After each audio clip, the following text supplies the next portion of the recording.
There are 6 patterns that separate the people who actually get how to use dynamic workflows to their fullest potential versus those who just turn it on once and never use it again. The engineers at Anthropic that both designed and built this feature just released a full masterclass on how to get the most out of it. So in this video, I'm going to break it down for you and give you the TLDR, so you don't have to read it yourself and you can just take all the nuggets. I went through the whole thing and pulled the 6 core design patterns that everything else is built on. And on top of that, it has some Easter eggs on when and when not to use workflows, as well as how to share them with a team. If you're ready to take your workflows to the next level, then let's dive in.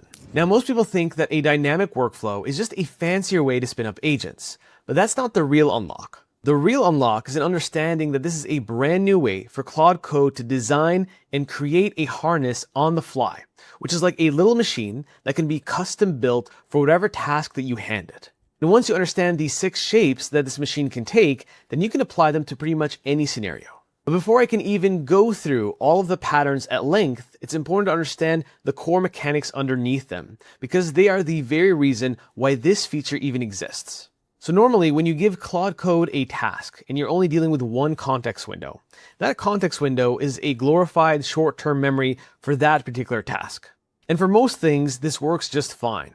But when you have longer running tasks or more complex tasks and you find yourself 500,000, 600,000 tokens into a conversation, this is when things start to unwind. And then you have things that are called agent laziness, where you give it 15 tasks, it says it's going to do said tasks, but it only actually accomplishes 7. And the next one is self-preference, and this is a huge one. So this is essentially having Claude Code audit itself and saying that it did a great job. You're basically asking a single session that's currently running how its code is doing or the quality of its output. It's going to be biased, like a person who creates their own deliverable, to say that it's better than it actually is. And the last one is goal drift, where pretty much you have an overall goal at the beginning of a session, but after a long running conversation and tons of auto compactions and tool calls and summarizations, that detail that you had at the very beginning that made it fully synthesize and understand what it's trying to accomplish and how it should do so starts withering away. So a dynamic workflow fixes all of these problems by not focusing on one single Claude session, but instead spins up a series of agents, many of which will be Sonnet 4.6 by default, to go and have individual context windows to solve each problem separately. So now we can get into the nitty gritty, and these are the 6 core patterns. One is called classify and act, the second is fan out and synthesize, then we have adversarial verification, generate and filter, tournament, which is my favorite, and then loop until done. For each one of these, I'm going to walk you through what it is, how it works, and much more importantly, how you can actually use it. We'll start at the simplest one and work our way from there. So for the first one, classify and act, this is pretty much having the equivalent of a receptionist at the front door classifying what a task should be grouped into or which agents are responsible for said task. So it's meant to just have a very basic language model right here where you have the task. This has some form of system prompt. Once the system prompt filters which is the responsible agent, this becomes the critical path or the chosen path. So a common example of when you'd use this is something like inbox triaging, where you have an email come in and then the AI decides, is this a bug? Is this a request for a refund? Is this an upgrade request or something along those lines? Once it classifies it, it will route it to the right agent. Another way to think about this is that you're basically quarantining what should be done with that task or input before it goes to the next stage. So at the very beginning, you have a reader agent, then you have a ticket, and then it gets pushed on to the next part of the process where you have a trusted agent go and take action upon that input. So a practical application prompt would be build a workflow that triages my inbox in name of folder by spawning a classifier agent that reads each ticket and routes it to a bug, refund, lead, spam handler, and deduping, basically removing duplicates, against what is already tracked before any handler acts. And then we tell it how the quarantine process should be executed. Now, the next process is called fanning out and synthesizing. And this is essentially the process of taking a task, breaking it into micro parts optimized for individual mutually exclusive agents to take care of them, and then you synthesize all of their individual results, their individual contributions, and then you bring them to one overall result. So a very practical and common application is deep research, where you basically have one core thing you're trying to understand. So let's say you want to research the best ways to use agent harnesses. It would go and see what are all the different lenses for this problem, and let's assign one agent, by default most likely a Sonnet 4.6 agent, for this angle of this research question. And once they all work in parallel, we'll retrieve all their answers at the very end, just like subagents, and then have one overall result. Other than research, you could also apply this to a due diligence scenario where you have financials, contracts, legal, then you have some agent, and each one of those agents pulls out all the salient points for some form of red flag memo. So going to the terminal, this is a good prompt application of this concept. Build a workflow that does due diligence on the data room in folder by fanning out, keyword here, one sub-agent per folder, each in its own clean context so the files never cross-contaminate, and have every agent return a structured summary with the exact source path for each finding. So we're creating basically citations within documents. Then run a barrier synthesize step that waits for all of them to finish and merges their outputs into one cited due diligence demo at name of your desired demo, where every claim links back to the file it came from. So a little bit of extra emphasis here on the citations. And by the way, if you're enjoying this content and you like the way that I break down all of these concepts, then you're going to love all of the exclusive content you'll find in my Claude Code living course. I add at least one brand new module every single week that you'll never see on YouTube. So if you want access to that, our team of coaches included in your membership, along with tons of other goodies and great builders you'll find in there, then check out the first link down below and I'll see you inside. All right, back to the video. Now this next example is one that I really want you to retain. It's called adversarial verification, and it's meant to plug a hole in the issue of self-preference. So instead of having Claude Code think it's awesome all the time, you very intentionally employ 3 different skeptics or devil's advocates to look at the output and then cross-reference it against some checklist or rubric. So one extra step that you can take here is before you even execute the workflow is you create the proper rubric. Because once you do the rubric, it's basically your pseudo plan that your other agents can push against and play devil's advocate using that as its core source. The natural application of this is fact-checking. So if you produce anything with AI, like a blog or an article, or anything where you're worried about all the facts being 100% coherent and correct, running this kind of devil's advocate at scale can help you find any issues or any controversial statements prematurely. So if you want to see a tactical example of this, imagine that you have a blog that you're drafting, and then from this blog you have an extractor, and then from this extractor you pull out individual claims. Once you have the claims that you need to decide if they're factual or non-factual, then you spin up a series of sub-agents, each one checking one individual claim and going down a rabbit hole. And once they come back with their false positives, false negatives, then you can create a verified report on what needs to change in this blog. And if you wanted to execute this, you could use a prompt like this, where you say, use a workflow to go through my blog post and verify each factual and technical claim before I ship it. Have one agent extract each claim into its own item, then for every claim, spin off a separate agent that checks it against the real source. So we're making sure that we don't have individual agents also having self-preference bias. So the rest of the prompt basically walks through the behavior of making sure that when it's done, give me back the list of claims that have failed and the exact reason why each failed so that I know what to fix. And ideally, where the bias of the language model that might have drafted or written that blog post might have come from. Now the next pattern is called generate and filter. And the whole point of this is to spin up a series of agents to over-generate a series of ideas, project names. It could be whatever you're trying to ideate about. And once you have those ideas, it's easier to go from 1,000 ideas to 3 versus to go from 10 to 3. So it just basically gives you more variety. So I could use it, for example, to say, what should I title this video so it communicates the concept without being clickbaity? Find me a balanced 500 titles that have performed really well on YouTube in the past 6 months. So you practically use this wherever taste is required. So if you need your opinion on a cold email opener, or the name of a brand new product, or where you should execute a certain pop-up offer, this would be a helpful way to go and do the research individually, maybe do some market research analysis, maybe you hook up some skills for these agents to be able to use to survey, scrape, do whatever they need to come back with the richest information possible, and then you synthesize and digest that down to just a few ideas. And if you want to get fancier with it, then you can always integrate the judge in the workflow. So you have a series of agents, spin up all the ideas, then you have a series of judges that then critique all the ideas, and then you have some rubric, again, ideal that you put together, so you can quality control the quality controllers, and then you get the tested, synthesized picks at the very end. To apply this, you could send over a prompt like this, where it says, use a workflow to brainstorm a 40 video title and headline angle options for the topic in name of topic with one generator agent, then hand them all to a judge agent that scores every option against a series of criteria.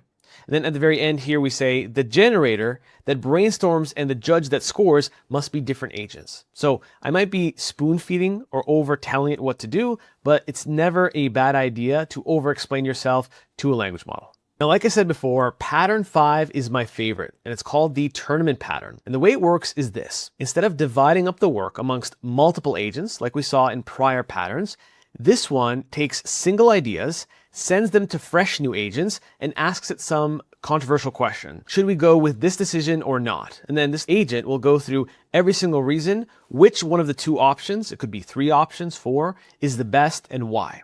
And then all of the good ideas or the good proposals or good decisions move on to the next round until you get to the final bracket.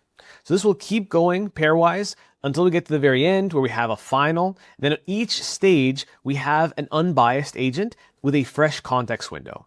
Instead of having Claude Code look at 500 different decisions, its context window, its memory, its auto compaction, all of that will lead to less accurate decisions. So when you break apart all the possible decision space into all these separate agents, you have a different way to also trace how a decision is made. And you could probably imagine the example use case of where this would be helpful. Imagine you have 5,000 resumes, and instead of shoving those 5,000 resumes through a typical applicant tracking system or one Claude Code session where it will inevitably find bias, context window issues, bloating. You basically break apart all those resumes into specific stacks. Do we pick this person or this person, and explain why? Applying this, you could have 1,000 different items, and then you have different rounds. Round 1 could be assessing all items based on X criteria. Then the next round would be on B criteria. And then we would keep going until we get to the final round. So the one key caveat here is that each round could technically have its own rubric. So it doesn't have to be 7, 10, 50 rounds with the exact same criteria. And a prompt for this could say, use a workflow to rank every resume for the backend engineer role by running a tournament of pairwise comparisons against a rubric instead of scoring each one cold, where each head-to-head match is its own comparison agent and the deterministic loop holds the bracket so only the running order stays in context. So if you want to steal a lot of my wording here, you're going to be able to access all these prompts in the second link down below, so don't worry about it for now, but we're basically just setting the tone for this whole bracket to transpire. Now the last pattern is called loop and done, and this is very similar to something like /goal, where all you do is instead of telling the agent, go and do X 10 times, you just say, don't stop until we reach this specific outcome. So if you have brand new findings for a particular matter, it will keep going and spin up brand new agents to go through, double check, triple check, until we reach the specific desired result. So maybe you have a bug that occurs in a platform you've put together. Maybe you vibe coded it. And maybe this bug happens once every 30 times, but you can't usually spot it. You have to keep refreshing. You have to keep trying different combinations to reproduce the bug. You could theoretically say, go through and run this until you receive the bug. And then once you get the bug, try and trace what's happening and how we can resolve it. And if we need another application, imagine you send this loop and done on a wild goose chase to go through all of your conversations, your JSON-L files that represent your Claude Code sessions, and you say, keep looking through every single one of these conversations for every pattern I've made until you have a comprehensive, non-duplicative list of every single thing that I could improve to be that much better at Claude Code. So you could say something like, build a workflow that hunts down a flaky test that fails maybe 1 in 50 runs, keep forming theories about the cause, and adversarially testing each one in its own isolated worktree. And when it comes to the prompt, it could look something like this. Build a workflow that hunts down what's called a flaky test in the tests folder that fails maybe 1 in 50 runs. Keep forming theories about the cause and adversarially testing each one in its own isolated work tree. This is basically a separate session for an agent, looping and spawning new attempts with no fixed pass count. So basically telling it, we are not telling you to go check this 10 times or 20 times. Keep checking it until this specific result is achieved. Now, those were the 6 core patterns, but this is how you go from just knowing about them to actually becoming dangerous with them, which is stacking them on top of each other. So imagine you have a realistic scenario where you vibe coded some CRM, and this CRM has an onboarding flow for clients. And you want to find ways to improve that onboarding flow, make it very thoughtful, and think of different order consequences. Maybe you go and say, fan out a series of agents to look at the code base and pull out all the insights on what should change and why. And then once that is pulled out, then you move on to pattern number 3, which was the adversarial verify step. So now it has a series of devil's advocates that goes against all the findings that were found.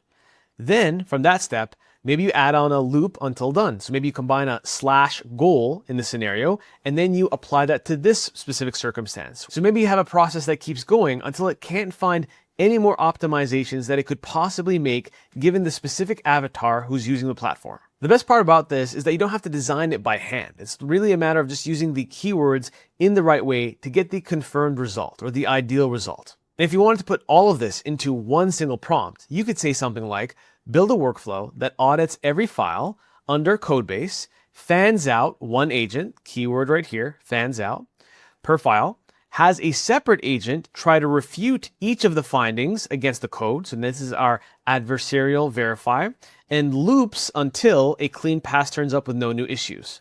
Return only the confirmed issues, each with the file and the exact line. Then for good measure, you could add /goal, do not stop until a full clean pass finds no new issues. Now, do you need this last sentence? Maybe not, it would get the idea, but if you want to add it for an additional layer, then you can absolutely do so. Now, like I said before, you can also share workflows very similar to how you share skills. And pretty much every workflow is purely a JavaScript file. And when you combine this JavaScript file with your skill file and maybe any additional markdown file that it depends on, all you'll get is one overall folder with the skill.md, the JavaScript file, and anything else that's involved. So it will look something like this. If we go into this folder, you'll have this rubric, you'll have the skill.md, and then you'll have this verify claims workflow.javascript file. And if you're not familiar, if you ever want to save a workflow, all you'd have to do is go into, let's say we run this, and we do /workflows. This would show you any workflows running at the moment. And then while this is running, you could always save that specific workflow. Once it saves, it'll allow you to store this as that JavaScript file that I referred to before. And one additional thing that they write in the guide is that you can basically always tell Claude Code what its budget is when it comes to token usage, because this is a very token consuming feature, which should be used sparingly for very large use cases or use cases that have different layers of complexity. So one of the examples of when to not use a workflow are for basic tasks. So if you have a platform and you have a series of buttons that you want to change the color of, or you want them to pulsate when you click on them, you wouldn't spin up an agent team just to do that.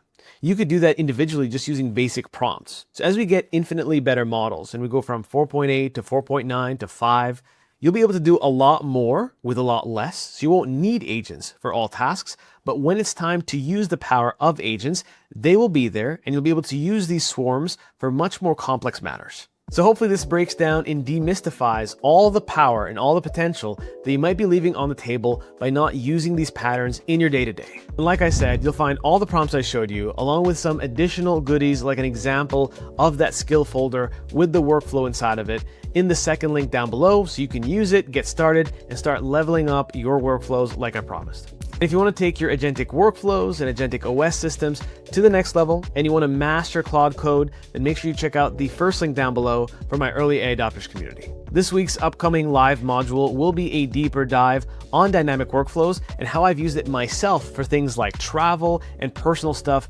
outside of core business use cases. And for the rest of you, if you found this helpful and novel, I'd super appreciate a like on the video and a comment if you so choose, and I'll see you in the next one.